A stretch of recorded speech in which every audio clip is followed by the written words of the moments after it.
Hello மெய்மா tails. இது எங்க பாட்டி கதை. காலை சூரிய ஒளி கிராமம் முழுக்க பரவுது. காளி பாட்டி வீட்டு வாசல்ல புன்னகையுடன் நிக்கறாங்க. தீக்ஷு தக்ஷு வார இறுதி நாட்களில் பாட்டி வீட்டுக்கு வர்றது வழக்கம்.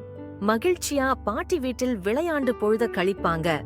அந்த நாளோ பெரிய வேப்ப மரத்தடியில பந்து விளையாடிக்கிட்டு இருந்தாங்க. அப்போ திடீர்னு கீச் கீச்னு ஒரு சின்ன சத்தம் கேட்டுச்சு. புதற்கு அருகே ஒரு சின்ன குருவி குஞ்சு நடுங்கிக்கிட்டு கிடந்துச்சு. தீக்ஷுவும் தக்ஷுவும் காளி பாட்டியிடம் ஓடி வந்து குருவி குஞ்சை பாட்டிக்கிட்ட காட்டினாங்க. பாட்டி மெதுவா குருவிய கையில தூக்கி பாசமா பார்த்தாங்க. இந்த சின்ன உயிர் ரொம்ப பலவீனமா இருக்கு, இதுக்கு நம்ம உதவி தேவைன்னு பாட்டி சொன்னாங்க. பழைய தேங்காய் ஓடு எடுத்து உள்ளே பருத்தி போட்டு கூடு செய்தாங்க. குருவி குஞ்சுக்கு தண்ணியும் அரிசி தானியங்களும் கொடுத்தாங்க.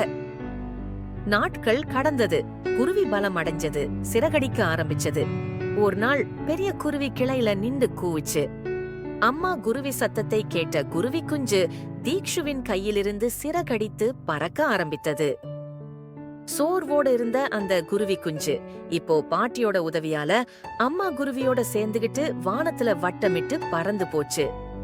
சின்னதோ பெருசோ நம்மால முடிந்த உதவி எதுவாக இருந்தாலும் செய்யணும், அது நம்ம மனசுக்கு அமைதியையும் நிறைவையும் தரும் பாட்டி புன்னகையுடன் சொன்னாங்க. மேலும் இது போன்ற கதைகள் கேட்க லைக் பண்ணுங்க, ஷேர் பண்ணுங்க, சப்ஸ்கிரைப் பண்ணுங்க, மறக்காம பெல் பட்டன் அழுத்துங்க. நன்றி.